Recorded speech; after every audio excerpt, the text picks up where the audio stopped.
27 জানুয়ারি বিকাল 5টা ইরানের মধ্য উপকূলের কাছের সমুদ্র। একটি বিশাল এয়ারক্রাফট ক্যারিয়ারের চারপাশে কয়েকটি ড্রোন ঘুরে বেড়াচ্ছে। ড্রোনগুলো খুব বেশি কাছে আসছে না, আবার জাহাজটাও এগুলোকে থামানোর চেষ্টা করছে না, কারণ এই এয়ারক্রাফট ক্যারিয়ারটি এমন এক জায়গায় দাঁড়িয়ে আছে যেখান থেকে একেবারে সরাসরি কোনো সিদ্ধান্ত নেওয়া যাচ্ছে না। এর ঠিক 8 ঘন্টা আগে বিশ্বের সবচেয়ে গুরুত্বপূর্ণ সামুদ্রিক করিডোর হরমুজ প্রণালীতে তেলের ট্যাঙ্কের জাহাজ স্বাভাবিকভাবেই চলছিল। সবকিছু তখনও নর্মাল ছিল। ঠিক সেই সময় রাডারে দেখা যায় তেলের জাহাজ ছাড়া আরেকটি বিশাল জাহাজ সেখানে ঢুকে পড়েছে, আর সেটা কোনো সাধারণ জাহাজ নয়, একটি বিশাল এয়ারক্রাফট ক্যারিয়ার গ্রুপ। সমুদ্রের মাঝে এক বিশাল ক্যারিয়ার, আর তার চারপাশে একাধিক সাপোর্ট যুদ্ধজাহাজ, সব মিলিয়ে যেন সমুদ্রের বুকের উপর দাঁড়িয়ে থাকা একটা চলমান সামরিক ঘাঁটি। এই দৃশ্য দেখে ইরান বুঝে যায় এটি কোনো সাধারণ উপস্থিতি নয়, এটা হঠাৎ করেও আসেনি, এটি আগে থেকেই পরিকল্পনা করা ছিল। ইরানের রাডার কন্ট্রোল রুমে তখন সবাই হতবাক, কেউ বুঝতে পারছিল না এই জাহাজ এত কাছে কেন এসেছে।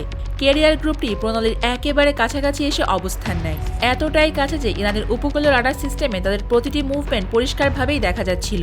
তেহরানের সামরিক কন্ট্রোল রুমের স্ক্রিনগুলোতে তখন একটাই দৃশ্য, ক্যারিয়ার গ্রুপের লাইভ ট্র্যাকিং। ইরান জানত এই মুহূর্তে সরাসরি কোনো বড় পদক্ষেপ নিলে পরিস্থিতি দ্রুত নিয়ন্ত্রণের বাইরে চলে যেতে পারে, তাই তারা ভিন্ন কৌশল বেছে নেয়। প্রথম ধাপে তারা আকাশে পাঠায় নজরদারি ড্রোন। একের পর এক ড্রোন নীরবে উড়ে গিয়ে ক্যারিয়ার গ্রুপের চারপাশে চক্কর দিচ্ছিল। কখনো ড্রোনগুলো একটু নিচু হয়ে যাচ্ছে, কখনো উঁচু হয়ে যাচ্ছে, আবার কখনো দিক পরিবর্তন করে দূরে সরে যাচ্ছে। তারা এমনভাবে চলছিল যেন দেখে মনে না হয় এগুলো স্পষ্ট নজরদারি করছে, কারণ এই ক্যারিয়ারটির ওপরে থাকে 100টির বেশি যুদ্ধবিমান, আর সঙ্গে থাকা যুদ্ধজাহাজগুলোতে থাকে দূরপাল্লার মিসাইল সিস্টেম। এই বিশাল শক্তির সামনে ছোট ড্রোনদের নজরদারি করা সম্ভব নয়, এটা ইরান ভালো করেই জানত। তবে ইরানের পাঠানো ড্রোনগুলো সাধারণ ড্রোন ছিল না। প্রতিটি ড্রোন রিয়েল টাইম ভিডিও পাঠাচ্ছিল, রাডার সিগন্যাল সংগ্রহ করছিল এবং ইলেকট্রনিক ডেটা পাঠাচ্ছিল ইরানের কমান্ডো সেন্টারে। এই অবস্থায় ইরানের বেস কমান্ডো কোনো ঝুঁকি না নিয়ে আধুনিক শাহেদ ড্রোন বের করতে বলে। এই ড্রোনগুলো আগের যে কোনো সিরিজের তুলনায় আরও উন্নত এবং আরও দ্রুত। এগুলো কয়েক হাজার কিলোমিটার দূরত্ব পাড়ি দিয়ে শত্রুকে খুঁজে বের করে আঘাত করতেও সক্ষম। তবে ইরান এটাও জানত এই ড্রোনগুলো একা একা গেলে বিশাল যুদ্ধজাহাজের সামনে কিছুই করতে পারবে না, কারণ জাহাজের মেশিন গান প্রতি মিনিটে হাজার হাজার গুলি ছুটতে পারে। তাই ইরানের বেস কমান্ডো থেকে ঘোষণা দেওয়া হয় একসঙ্গে 700 ড্রোন বের করতে, কারণ এতগুলো ড্রোন যদি একসঙ্গে ওড়ে তাহলে ক্যারিয়ার গ্রুপের পক্ষে সেগুলোকে থামানো প্রায় অসম্ভব হয়ে দাঁড়ায়।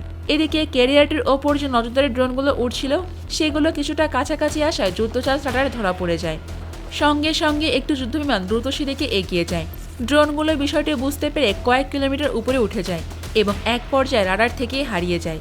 এই ঘটনার পর সমুদ্রে থাকা এয়ারক্রাফট ক্যারিয়ার গ্রুপ বুঝতে শুরু করে পরিস্থিতি আর স্বাভাবিক নেই, কিন্তু তারা সামনে এগোতেও পারছে না, আবার পুরোপুরি ফিরেও যেতে পারছে না, কারণ হরমুজ প্রণালী এমন একটা জায়গা যেখানে একবার ঢুকে পড়লে বের হওয়ার পথ খুবই সীমিত এবং খুব সরু হয়ে যায়। তাই এই বিশাল ক্যারিয়ারকে সেখানে 180 ডিগ্রি ঘুরিয়ে নেওয়া প্রায় অসম্ভব। আর ইরান ঠিক এই বাস্তবতা ভালো করেই জানত। ক্যারিয়ার গ্রুপ এক প্রকারে আটকা পড়ে যাওয়ার মতো অবস্থা, দ্রুত বের হওয়ার কোনো সুযোগ নেই, আবার সামনেও যাওয়া যাচ্ছে না। জাহাজটির কন্ট্রোল রুমে তখন চাপা উত্তেজনা তৈরি হয়, কারণ তারা বুঝতে পারছিল এই নজরদারি যে কোনো সময় শুধু নজরদারি থেকে পরবর্তী ধাপে চলে যেতে পারে। অন্যদিকে ইরান কোনো ঘোষণা দেয়নি, কোনো বড় বক্তব্যও দেয়নি, তারা সরাসরি কোনো ব্যবস্থাও নেয়নি। তারা শুধু এটা দেখিয়েছে তারা কতটা প্রস্তুত। ইরানের উপকূলীয় এয়ার ডিফেন্স ইউনিট, নৌ ড্রোন ইউনিট, আকাশ প্রতিরক্ষা ব্যবস্থা সবকিছুই প্রস্তুত অবস্থায় রাখা হয়েছিল। এদিকে ইরানের ড্রোনগুলো আবারও আকাশে ঘুরে বেড়াতে থাকে, চোখের পলকেই দিক বদলাচ্ছে, আবার কাছাকাছি যাচ্ছে, আবার দূরেও সরে যাচ্ছে, যেন প্রতিবারই মনে করিয়ে দিচ্ছে এই জলপথ তাদের নজরেই রয়েছে। পরিস্থিতি একই অবস্থায় থেকে যায়, দুই পক্ষই নীরব, কেউ সরাসরি কিচ্ছু বলছে না। এই নীরবতার মধ্যে ইরানের সুপ্রিম লিডার আয়াতুল্লাহ খামেনি বলেন তারা কাউকে আঘাত করতে চায় না, তবে যদি কেউ ইরানকে আঘাত করে তাহলে এর ফলাফল শুধুমাত্র ইরানের মধ্যে সীমাবদ্ধ থাকবে না। আর ঠিক এইভাবে এই দুই দেশ এক ধরনের ঠান্ডা নীরবতার মধ্য দিয়ে পরিস্থিতিকে নিয়ন্ত্রণে রেখেছে।